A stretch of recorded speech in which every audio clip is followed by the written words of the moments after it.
అందరికీ నమస్కారం. చామంతి మొక్క నాటిన నుండి పూలు కోసుకునేంత వరకు ఎలాంటి టిప్స్ ఫాలో అవ్వాలి? మొక్క నాటిన నెల రోజులకి కొన్ని మొక్కలు చనిపోతూ ఉంటాయి. కారణం ఏమిటో అంతుపట్టదు. ఇవన్నీ ఈ వీడియోలో వివరంగా తెలుసుకుందాం. అయితే నేను థ్యూరీ రూపంలో మీకు చెబుతాను. ఎందుకంటే ఈలోగా మీరు ఈ ఇంగ్రీడియంట్స్ అన్నీ ఏర్పాటు చేసుకుంటే, నేను మట్టిని ఆల్రెడీ సిద్ధంగా చేసుకున్నాను అన్నీను. మళ్ళీ తొలకరి జల్లులు పడేటప్పుడు నేను మొక్కలు మీకు నాటి అప్పుడు నేను ప్రాక్టికల్గా మీకు చూపిస్తాను. నేను మీ Jogi bro. Welcome to my gardening tips. First time చూస్తున్న వాళ్ళు మన ఛానల్ సబ్స్క్రైబ్ చేసుకోండి, లైక్ చేయండి, కామెంట్ చేయండి.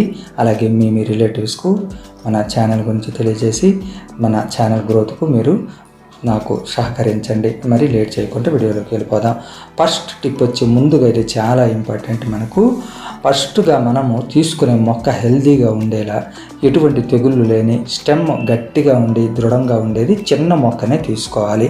మరి పెద్ద మొక్కను తీసుకున్నా అంత సేఫ్గా సైజుగా రాదు. అలాగే రెండో టిప్కి వచ్చేటప్పటికి మొక్క పెరగడానికి సాయిల్ అన్నది ఎంతో ముఖ్యం కదండి. మరి ఆ మట్టిని సారవంతంగా ఉండేది సెలెక్ట్ చేసుకోవాలి. ఇప్పుడు మట్టి గురించి తెలుసుకుందాం. మన దగ్గర నార్మల్ సాయిల్ పాత మట్టి ఉంటే చక్కగా ఎండకు ఆరబెట్టి దాన్ని భద్రపరుచుకోవాలి ముందుగానే. మరి ఇప్పుడు మట్టిలో ఏమేమి కలపాలన్నది ఇప్పుడు మనము మూడో టిప్లో తెలుసుకుందాం. మన దగ్గర ఉండే ఏదైనా నార్మల్ సాయిల్ కానివ్వండి, పాత సాయిల్ కానివ్వండి, చక్కగా ఎండబెట్టి మనం రెడీ చేసుకోవాలని చెప్పాను కదా. లైవ్లో కూడా దీని గురించి నేను వీడియో చేశాను, ఎలా ఎండబెట్టానని చూపించాను. అది ఒక 20 కేజీల వరకు ఉందంటే ఒక 10 కేజీల వరకు బాగా చివికిన ఆ పాత పశువుల ఎరువు, కౌ మాన్యూర్ కానివ్వండి, బొఫెలో కానీ, గోట్ కానీ ఏదైనా పాతది తీసుకోవాలి. పాతది తీసుకోవటం వల్ల అది మొక్కకు రూట్స్కు ఎటువంటి చీడపీడలు, అలాగే వేరు కొరికే పురుగులు వృద్ధి రాకుండా, లార్వాలు ఉండకుండా ఉంటుందన్నమాట. అలాగే మన ఇంట్లో ఉండే కిచెన్ కంపోస్ట్ ఒకవేళ అందుబాటులో ఉంటే అది ఒక 5 కేజీస్ కలుపుకోవాలి. ఇసుక శాండ్ను ఒక 5 కేజీస్ యాడ్ చేసుకోవాలి. దీనివల్ల ఉపయోగం ఏంటంటే ఎక్సెస్ వాటర్ అనేది డ్రైన్ చేస్తుంది, వాటర్ నిల్వ లేకుండా చేస్తుంది. అలాగే సాయిల్ లూజ్గా ఉండటానికి ఉపయోగపడుతుంది. మరి వర్మీ కంపోస్ట్ అన్నది వింటే మీ దగ్గర ఒక 5 కేజీస్ యాడ్ చేసుకోవాలి, లేకపోయినా పర్వాలేదు. ఇప్పుడు ముఖ్యంగా మెయిన్ ఇంగ్రీడియంట్స్ ఇప్పుడు చెప్తానన్నమాట. అది ఏంటంటే నీమ్ కేక్ పౌడర్, వేపపిండి కానీ, మస్టర్డ్ కేక్ కానీ, ఈ రెండింటిలో ఏది ఉన్నా ఒక 400 గ్రామ్స్ వరకు తీసుకోవాలి.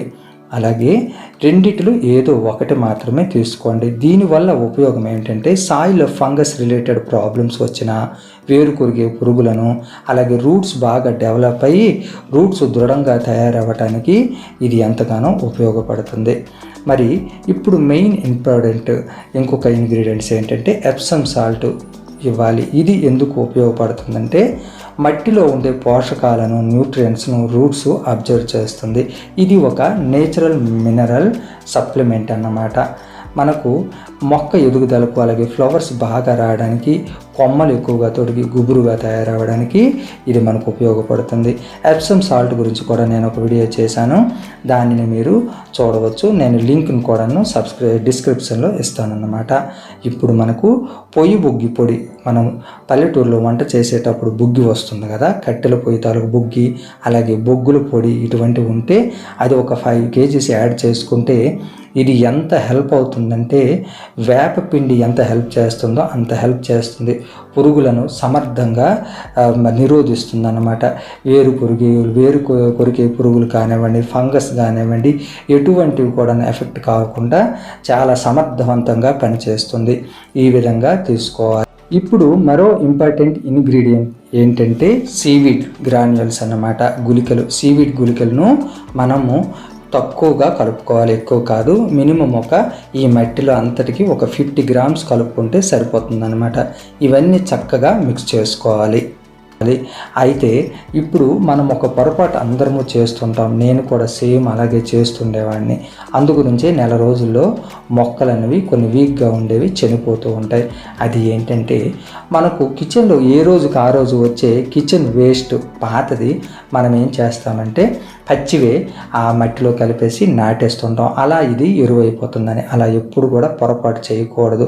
అలా చేయడం వల్ల ఏమవుతుందంటే ఫంగస్ అన్నది చాలా శీఘ్రంగా విధంగా తొందరగా వృద్ధి చెంది మొక్కను రూట్స్ను డ్యామేజ్ చేస్తుంది. కాబట్టి ఒకవేళ మీకు వేయాలనుకుంటే అవి బాగా ఎండిపోయినాక అది పొడి చేసుకొని మీరు కలుపుకుంటే దానివల్ల కూడా చాలా మంచి ఉపయోగము ఉంటుందన్నమాట. మట్టి ఈ విధంగా మొత్తం మీరు రెడీ చేసుకొని సిద్ధంగా ఉంచుకుని మొక్కలు అప్పుడు మీరు ఊడటానికి రెడీగా ఉండాలి. మొక్కకు ఫెస్ట్ వస్తే ఏం చేద్దాం అన్నది ఇప్పుడు తెలుసుకుందాం. మనము మొక్క అన్నాక తప్పకుండా ఫెస్ట్ వస్తుంది కదండి, దాన్ని మనమే అరికట్టాలి. దీనికి ఎక్కువగా పేనుబంక, నల్ల పేను అనేవి ఆశిస్తూ ఉంటాయి పైన. అలాగే వేరుకుళ్ళు తెగుళ్ళు వచ్చే ఛాన్స్ ఉంటుంది. కాబట్టి మనము ఎప్పుడు కూడా అందుబాటులో నీమ్ ఆయిల్ కానీ, పుల్లని పెరుగు కానీ, కుంకుడుకాయ రసము, షాంపూ వాటరు, డిటర్జెంట్ వాటరు, ఇంకా మనం ఇతరత్ర ఆర్గన్, మిర్చితో చేసేవి, అల్లంతో చేసే, వెల్లుల్లితో చేసేవి, ఇటువంటివన్నీ మనము స్ప్రే చేసుకుంటూ ఉండాలి. పువ్వులు నాణ్యతగా వస్తాయి. అలాగే లేదంటే ఆ మొగ్గలలోని రసాన్ని పీల్చేసి పువ్వులు పుయ్యకుండా చేస్తాయి. ఒక్కొక్కసారి ఒక పక్క విడి ఒక పక్క విడకుండా చేస్తాయి. ఒక్కొక్కసారి పువ్వులు గుడ్డిగా పోస్తాయి అన్నమాట. ఈ విధంగా రాకూడదనుకుంటే మనం ఎప్పుడు కూడా ఇప్పుడు చెప్పినవన్నీ అందుబాటులో ఉంచుకోవాలి. ఇప్పుడు మీరు ఈ విధంగా అన్ని ప్రిపేర్ చేసుకున్నాక నెక్స్ట్ టైం నేను ఉడిచేటప్పుడు మీకు పూర్తిగా వివరణ ఇస్తాను. ఈ వీడియో కనుక మీకు నచ్చినట్లయితే please subscribe my channel, please support me, please comment, please like. మరో మంచి వీడియోతో మీ ముందుకు వస్తాను. అప్పటి వరకు హ్యాపీ గార్డెనింగ్.